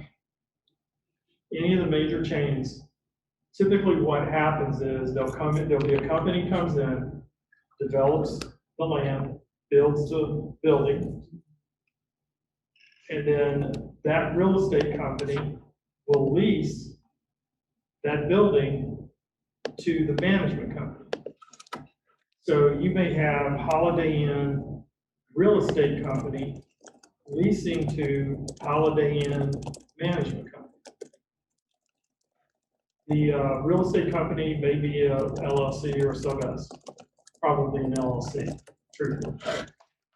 Management company will be either a sub-S or a Chapter C or something like that. So what happens is when the money gets funneled back up into the real estate company, where they're going to take their salaries from, less taxation. They'll take it as a sole. Still the same company, which Still the is, same company, Okay. working under two different organizations. so I have a business, Bonnie's Unique Inc. Yes, ma'am. And then I started my own brand, clothing brand, Young Pretty. Yes, ma'am. So can I put that underneath Bonnie's Unique Inc.? since You can. So is that doing business as? No, ma'am. So is this a whole It's nother? it's a separate corporation. There'll be a separate LLC or whatever you choose to do. Okay, Or it could be a DBA, or it could be a sole proprietorship. Okay. I wouldn't recommend it, but it could be a sole proprietorship. And then the money gets funneled back up into your LLC. And that's probably where you take your salary from, is the LLC. okay, Because if you work your bottom corporation correctly, then the money that passes back to the LLC can be a tax break. Okay. And that's where I say your CPA is important in that situation. Okay. Any other questions? Anybody have any ideas they want to kick around, business ideas? They said food truck. Yeah. I told them I was in Long Beach, a couple of years ago for our national convention. And, the best food I got out there was from a food truck. Guy was doing tacos, burritos, and fajitas, and man, it was delicious. I did write up a business plan in college for indoor playground. Indoor playground, be good. Yeah. We need that here.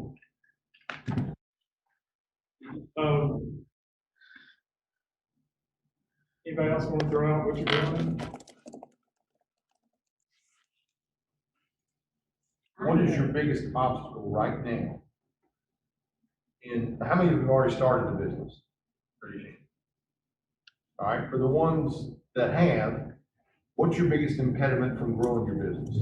And for the ones that haven't started, I want to ask you, what is stopping you from starting your business? So for the ones that have a business, what's your biggest, if you said, hey, if I could just do this, my business could take off, what is that? That's a tough question. And sometimes you may not have looked at it that way, but, you know, remember that solve people's problems. What's the problem you're trying to solve, and what is your problem that you need solved so you can grow? Anybody want to throw something out? Organization. Organization, time management. One of the other things we talk about in business planning is putting together a team of mentors, a team of people that you can go to and talk to. The SBA has an organization called SCORE. I think the closest SCORE is in Charleston, but Jim is actually trying to do something similar to that in putting together professional people that you could possibly go to and say, can I get some advice? One of the things that he's done that he hasn't mentioned, he does something called entrepreneur to entrepreneur. And before COVID, we used to do this a couple of times a year where he gets 12 or 10, is it 10 or 12? 10 business owners from Bluefield. And then he invites people like yourselves in. 12 minutes, you're going to sit around the table and you're going to listen to people like Bill Cole, Tom Cole, Charlie Cole, Satterfield. Larry Douglas, Ron Satterfield. Matter of fact, we'll show you a video. Savannah, can you share it with them? Yeah, one moment. And the goal is speed dating for entrepreneurs. So you sit there for 12 minutes. You can interact, ask questions. They're going to tell you about mistakes they've made or things that you do differently. When I call time, you stay seated and another business owner will rotate in. So no matter 2 hours, you'll meet with 10 successful business owners, not key people, but owners. And then at the end, there's a networking time. And we've done that for the last 3 or 4 years, but because of COVID, we didn't do it in October of 2020. Hopefully we can do it this fall. You can't pay for that kind of advice, guys. Multi-millionaires that are sitting there and telling you, these are the mistakes I made. These are the things I did wrong. And all we're trying to do is to get you to think about your business, about how do I make it successful? If I make a mistake, what do I do? Who do I run to? Who's my team? Jim, myself, your accountant, your banker, your insurance agent, your lawyer, other business people. One of the things that's grown out of the entrepreneur thing is people who actually sit around the table and started bonding together. And what we've noticed is they're staying in contact with each other. And when one has a problem, they're calling the other one up to say, hey, have you experienced this? And they're communicating that. Harold, can I come up with you? Yeah. So that's what we're trying to do. I'm gonna have to mute your microphone. Hold on, Faith. Sure.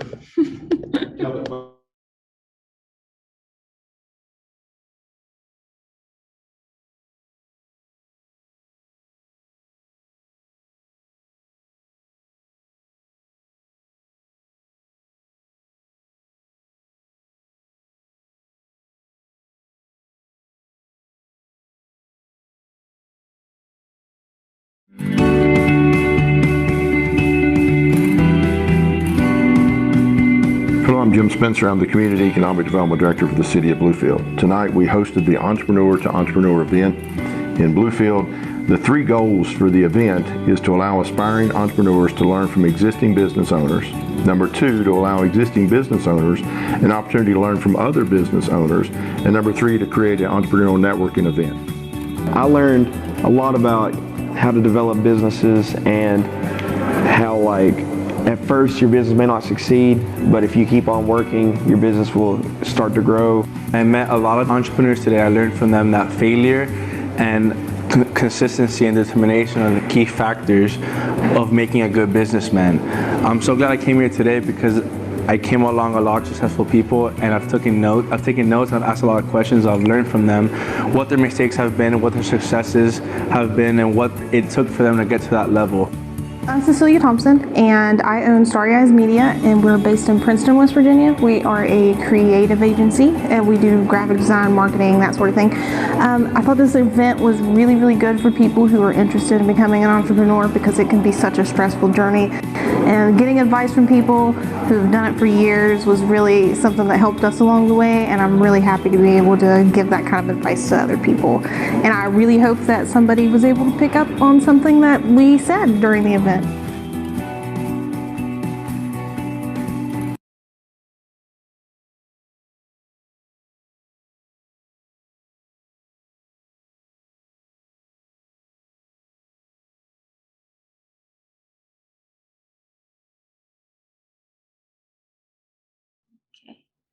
you're unmuted. We'll just share the presentation again. Are we unmuted? Yes, you're good. We would like to do that again in October. It's a good event. Anybody know, I'm gonna pick on a friend of mine, Ebony Morel, owns On Path Graphics. She's downstairs. She's a startup. I've been working, I've known her for 3 or 4 years. And one of the years we were doing this event, I went to her, I said, I want you to come. And she's bashful, great lady, and she said, I don't know, you know, and I said, no, I want you to come. So next time I seen her, I said, you coming? Well, I said, listen, get you 100 business cards and you'll be there. Because with what she does with marketing and On Path Graphics, that year I had all 3 Cole brothers. Bill Cole, how many of you know these guys? Run unsuccessfully for governor, owns a bunch of businesses. Tom Cole has the rail yard and car dealership and all kind of stuff. Charlie Cole has 5 Harley Davidson dealerships in 3 or 4 states. And I said, nobody spends any more money on marketing than them. So you need to be at that table, and when after they're done talking, you hand them a business card and say, hey, I'm at Ebony Morel, I have On Path Graphics. I would love to talk to you about potentially doing some work for you. What would that cost if you were trying to go up and see if Tom's at the car dealership? He's not there a whole lot. But having that opportunity to meet these kind of people was powerful. Afterwards, she said, thank you for twisting my arm and making me come. You know, and she's a good lady, but she was bashful. Ron Satterfield, he owns 3 Dairy Queens. One of the guys in here owns True Line Engineering. You had your partner, Tim Havens, in the insurance business. He was there, talking about his journey as an entrepreneur. Daniel Wells, who owns Pita Pit, the pharmacy out by the Grants. What is that one now? Southside Pharmacy. And he owns other stuff. Young businessman. I guess he's early 30s. We had somebody drop out, so I had a cousin of mine, Jared Spencer. He owns Loud and Clear. It's a stereo shop down in Giles County. And he's part owner of Kairos, that ATV development up off of on the Mercer and Giles County border. They've got 1,500 acres, cabins, yurts, things like that. He was there. We had Donna Lowe, who has an ATV lodging business that was there last year, or last time we did it. I'd have to look at the video again to see. But we've had Larry Douglas with Douglas Equipment. We've had Connie Saunders with Saunders Personnel Pool. Nicole Coburn has the Blue Spoon. We've had different ones, and these are owners that you can hear their journey, maybe mistakes they've made, lessons they've learned, and also if they were starting over in your shoes, what would they do differently? And so when Harold talks about mentors, it's good to have somebody you can bounce an idea off of. That's not going to make fun of your idea or try to steal your idea or anything like that, but somebody you can use as just like a second opinion. So for the folks that I asked that you haven't started, What's stopping you? And this is not one of these Amway sales presentations and we're gonna pepper out and go out. That's not the purpose of this. But if you think about what is stopping you, then let's figure out a path how to solve that. Let me give you an example. Stephen Covey wrote a book, 7 Habits for Highly Effective Individuals. I love that book. And actually got it on CD somewhere at the house. And habit number 2 is begin with the end in mind. Anybody ever heard that? Begin with the end in mind. So as a parent, I got 4 kids. I can marry up in my 30s, so mine are younger, 23 to 16. You start thinking as a parent, what is the end in mind you have for your child? And I'm not dictating what they do or anything, but there's certain skills they needed to be successful. So when they were little, and I wanted to get them, my wife and I, to this point, we had to map a path. So we began with the end in mind. With your business, what's the end in mind for you? Where do you see yourself in 5 years? Wherever that's at, figure out where you're at today. How do you get from there to here? So right now, the end in mind that you got, what's stopping you from getting from here to here? Probably money. That could be an issue. Space. And even if you come and you say, I want to start a business, but I don't really know yet what that business is, that's okay. We'll try to help you.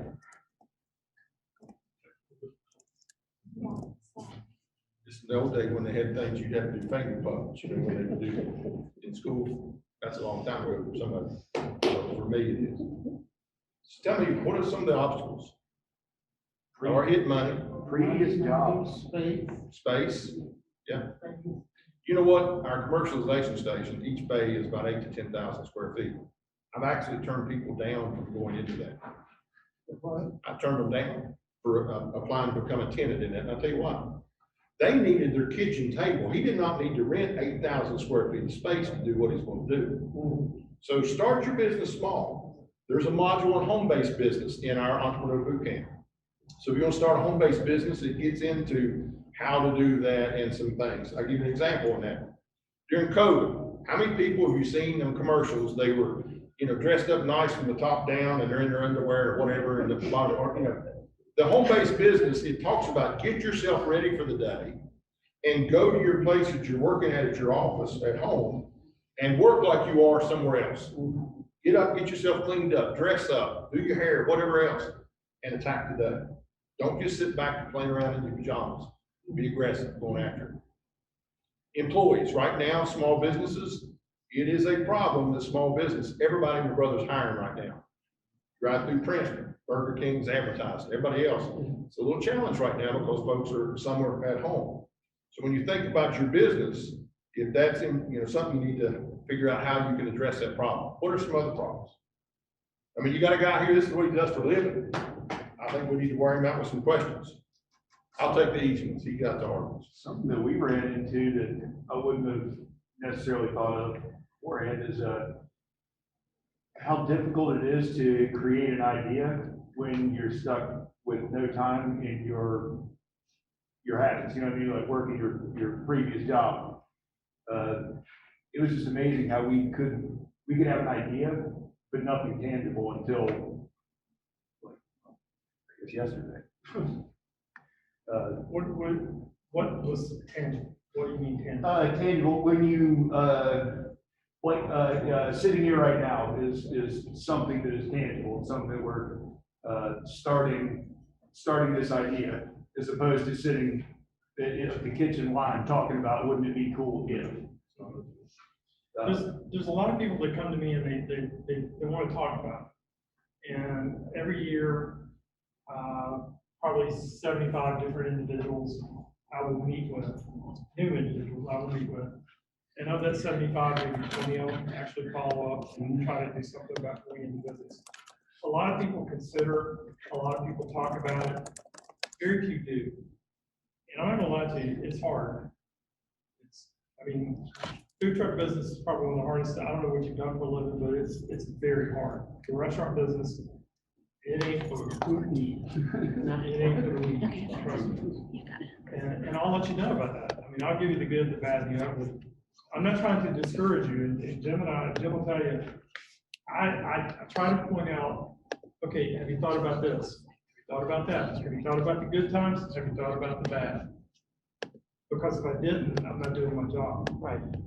Okay? I'm not trying to discourage you. I just want you to realize what you're trying to get into. We had a class last week on customer service the Chick-fil-A way. We got a very good model.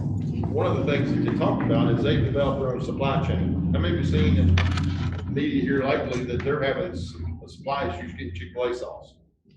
And if somebody that big's having supply chain issues, if you're doing a food truck, you need to think about those things. I'm not trying to discourage you, but part of our job, I believe in 360-degree evaluation. So if you ask me to look at something, I'm gonna look at it from every angle, not just the positives, but look at the negatives too. Did y'all find that video? Yes, There's I a found short it. video on design thinking. And this is what we did with Intuit.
Design thinking is a 5-step process to come up with meaningful ideas that solve real problems for a particular group of people. The process is taught in top design and business schools around the world. It has brought many businesses lots of happy customers and helped entrepreneurs from all around the world to solve problems with innovative new solutions. Step 1. Empathize. The purpose of Step 1 is to conduct interviews that give you an idea about what people really care about. We need to empathize with their situation. For example, if you want to help old people, you might find that they want to keep the ability to walk around. In your conversations, they might share with you different ways they can do that. Later into the interview, you'll want to dig a little deeper, look for personal stories or situations where things became difficult. Ideally, you redo the process with many people with the same problem. Step 2. Define the problem. Looking at the interviews, you can now understand the actual needs that people are trying to fulfill with certain activities. One way to do that is to underline the verbs or activities that the people mentioned when talking about their problems, like going for a walk, meeting old friends for tea, or simply going grocery shopping around the corner store. You might realize it's not so much about going out, but more about staying in touch. After your analysis, formulate a problem statement. Some elderly are afraid to be lonely. They want to stay connected. Step 3. Ideate. Now focus only on the problem statement and come up with ideas that solve the problem. The point is not to get a perfect idea, but rather to come up with many ideas, like unique virtual reality experiences, senior-friendly hoverboards, or a modified pushcart. Whatever it is, sketch up your best ideas and show them to the people you are trying to help, so you can get their feedback. Step 4. Prototype. Now take a moment to reflect on what you have learned from your conversations about the different ideas. Ask yourself, how does your idea fit in the context of people's actual lives? Your solution could be a combination of a new idea and what is already being used. Then connect the dots, sketch up your final solution, and go build a real prototype that's just good enough to be tested. Step 5. Test. Now test your prototype with actual users.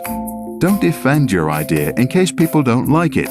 The point is to learn what works and what didn't, so any feedback is great. Then go back to ideation or prototyping and apply your learning.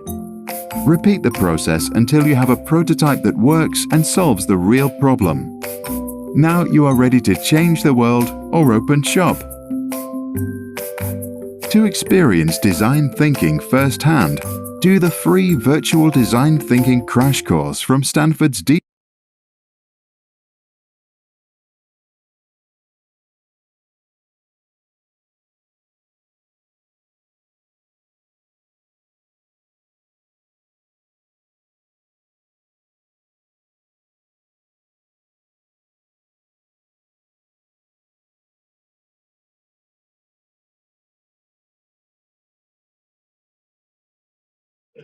You're unmuted now.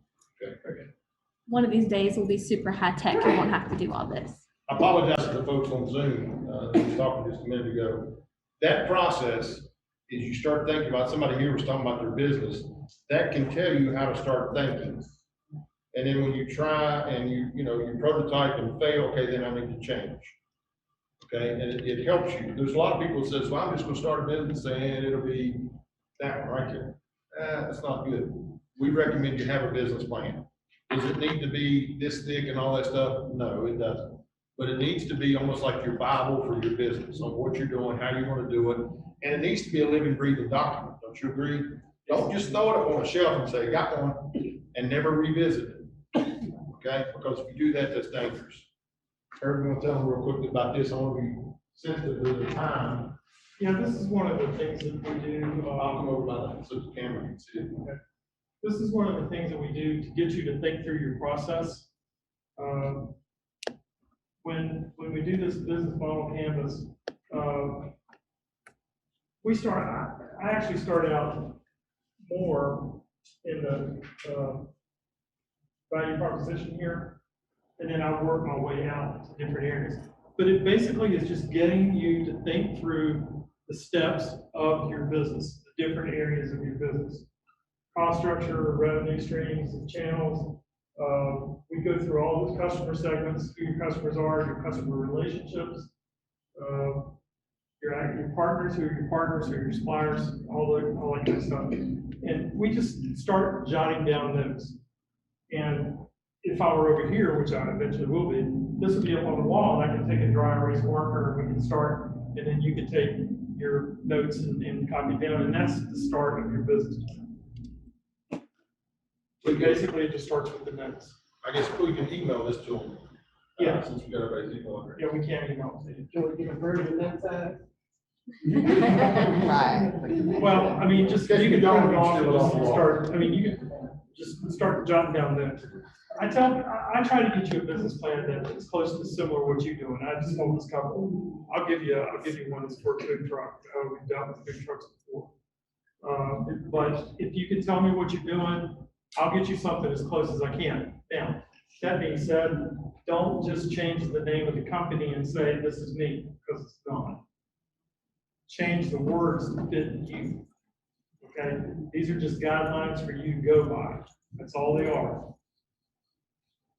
Okay? If you have any questions, it don't have to be perfect. I'm here. There are other business coaches, like I said, Shannon's in your area. We'll help you make it better. We'll get it into a good condition that if it needs to go to a lender or go to somebody else, then it'll be in the condition for them to look at. We help you with your cash flow analysis. We help you with your profit and loss. We have templates for all that stuff. Your 3-year projections that most banks and organizations ask for. We have templates for that. We can sit down and talk to you about your income and your expenses, and we can put that together for you based on the information that you give us. Now, is it accurate? It's a good guess, okay? Because we don't have anything to go on at this point. The only thing is if you were in business, we could take your historicals and do some projections with that, and it would be more accurate. But are there any questions? Any online questions? Any online questions we need to go over? Okay. I'm sure we'll follow up with everybody.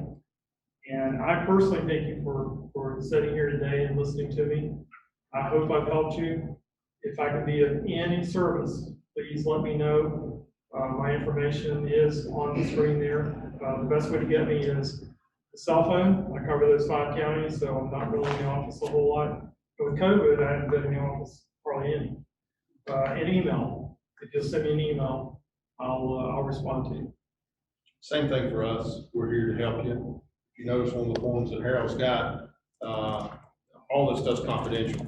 He is so strict on that. If you're talking to him, he will ask your permission for him to talk to me before he even does it. So it's all this confidential. We're not gonna take somebody's idea, share it or anything like that. So, you know, we're here. And, you know, like I said, whether you're interested in Bluefield or Princeton or Peterstown or wherever, we'll help you best we can. Any last questions? Please fill out the evaluation forms for both of us, Jim and myself. Just stay here for just a second. Folks who joined us on Zoom, I will have to send you Harold's evaluation via email. Now, there is a QR code on your screen, and for you guys here, you can hold up your camera, your smartphone camera, and hover over one of these TV screens, and it should pop up a survey for you. If it doesn't work, don't worry, I'll send you a link via email so you can fill that out. Because we're 2 separate organizations, we ask that you please fill out both training surveys. That way we can report to who we need to report to. Our funders. If you have any questions, feel free to stick around, talk to Jim or to Harold. If you're too shy, their email addresses are on the screen. If you have any questions, comments, concerns in regards to how you showed up today, the ticket process, future classes, or any suggestions on how we can make it easier for you to find us or our space, please come talk to myself, Savannah, or Faith in the back. So that being said, thank you guys for joining us this session. There's more pizza, and feel free to network. You know, this guy down here on the end's in the insurance business. You got an insurance question? He'd be a good resource and different ones. And so if you've got an idea and want to cross-pollinate things, you can stay here the rest of the evening. Help yourself. But thank you for coming. And Jessica P. on Zoom, I'm gonna get Harold to chat the answer to your question in the chat box. Please get some more pizza. I don't need to take it home. I'll make Savannah and Faith let me take it home. I don't need it. Okay, guys, on the sheets that they handed you out for me, there's a training evaluation form, and then there's some stuff underneath. Just for general information for you. There's some contacts with state agencies. There's some local funders. Even in Pocahontas County, Wyoming County EDA does fund up into your area.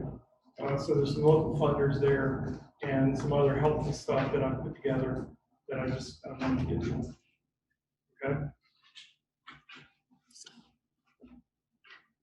If you have ideas for other classes that would benefit you, let us know. We can find somebody to teach you.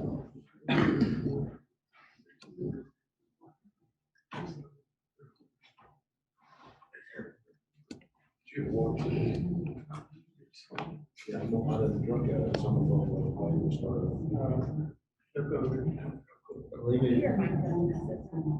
Faith, if you want to stop the recording. You know, tell me, I'm not drunk out of